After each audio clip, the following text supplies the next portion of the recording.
কেইদিন ধৰি এছআৰ লৈ পেলাই যেটো আমাৰ বিটিসি অঞ্চলত এটা আতংকময় পৰিৱেশ এটা সৃষ্টি হৈছিল। বিভিন্ন ঠাইৰ পৰা মানুহবিলাকে মোৰ লগত কথা পাতিছিল। বিভিন্ন ঠাইৰ বিএলঅ সকলেও কথা পাতিছিল।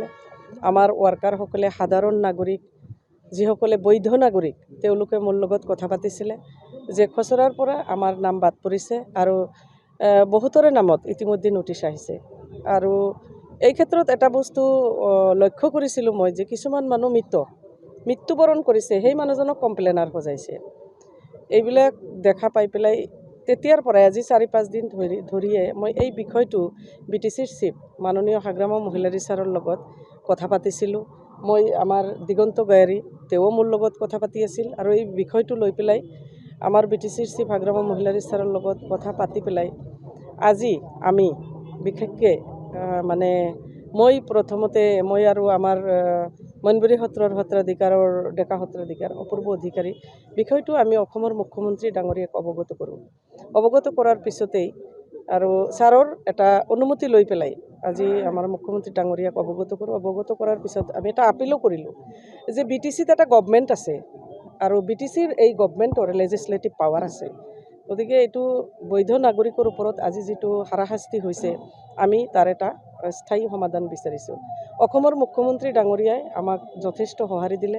বিটিসিৰ চিফ মাননীয় হাগ্ৰামা মহিলাৰী ছাৰৰ লগত কথা পাতিলে আৰু লগে লগে 5টা ডিষ্ট্ৰিক্টৰ 5জন ডিচিক লগে লগে কৈ দিলে আৰু মাননীয় বিটিসিৰ চিফ হাগ্ৰামা মহিলাৰী ছাৰক 5জন ডিচিৰ লগত আমাক একত্ৰিত হৈ পেলাই কথা পাতিব দিলে আৰু বিটিসি অঞ্চলত বিটিসিৰ সকলো কাম কাজ মাটিৰ পাট্টাই হওক, উন্নয়ন হওক আৰু যিকোনো সমস্যা বিটিসিৰ চিফ মাননীয় হাগ্ৰামা মহিলাৰী ছাৰে যেনেকুৱাকৈ বিচাৰিব তেনেকুৱাকৈ হ'ব বুলি ইয়াতে এটা সমাধান হ'ল। আৰু CMও আমাৰ অসমৰ মুখ্যমন্ত্ৰী ডাঙৰীয়ায়ো বিটিসিৰ সকলো কাম কাজ সকলো সমস্যা সকলো বস্তু বিটিসিৰ চিফৰ মতে যেনেকুৱাকৈ বিচাৰে তেনেকুৱাকৈ কৰিব লাগে বুলি তেওঁ কৈ দিলে। আৰু ডিচি সকলক ইতিমধ্যে আমাৰ গাৰ্জেন মিনিষ্টাৰ আমাৰ জয়ন্ত মল্ল বৰুৱা আমি MCLA সকল আৰু কিছু আমাৰ জমিয়তৰ পৰাও জেনেৰেল সেক্ৰেটাৰী আৰু ভাইচ প্ৰেছিডেণ্ট তেওঁলোকেও আছিল।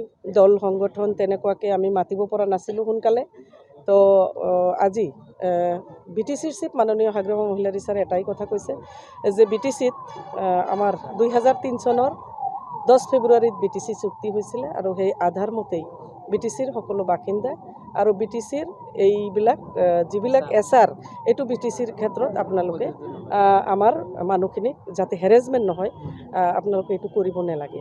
বিটিসি ফুল্লি এতিয়া নিৰাপত্তা আমাৰ নিৰাপত্তা আছিলেই আৰু মানুহখিনিকো মই এটা কথা মানে দিছিলোঁ যে আপোনালোকে বিটিসিৰ চিফ মাননীয় হাগ্ৰামা মহিলাৰী ছাৰৰ ওপৰত এটা আস্থা আৰু বিশ্বাস ৰাখক আৰু প্ৰতিনিধি হিচাপে লোকেল যিখিনি জায়গা মই যেহেতু 20 নং মথনগুৰি সমষ্টিৰ MCLA আৰু শালবাৰী মথনগুৰি সমষ্টি আমাৰ ডিষ্ট্ৰিক্ট হিচাপে মই ইয়াৰে ইয়াম গোটেই বিটিসিৰে ইয়াম।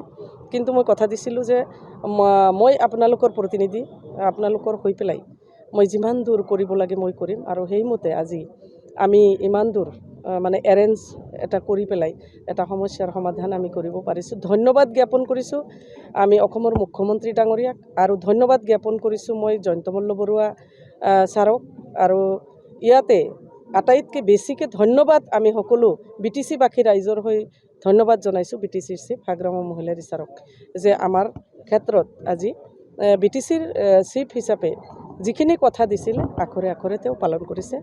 আৰু এটা বস্তু মই আপোনালোকৰ মিডিয়াৰ জৰিয়তে ক'ম যিখিনি দল সংগঠন গোটেই দল সংগঠন নহয় বিশেষকৈ কিছুমান মানুহে খুব বেয়াকৈ মোৰ বিৰুদ্ধে বিটিসিৰ চিফৰ বিৰুদ্ধে বেয়াকৈ সমালোচনা কৰে। তেওঁলোকে সমালোচনা কৰাৰ আগত মই তেওঁলোকক আপিল কৰিম মই অনুৰোধ কৰিম এজন মাতৃ হিচাপে তেওঁলোকক ক'ম তেওঁলোকে কাৰোবাৰ বিৰুদ্ধে কোৱাৰ আগত যাতে 5বাৰ ভাবি পেলাই কয় কাৰণ আমি ৰাইজক কথা দিছোঁ আৰু ৰাইজক কথা দিয়া মতে কাম কৰি আহিছোঁ আৰু কৰি যাম।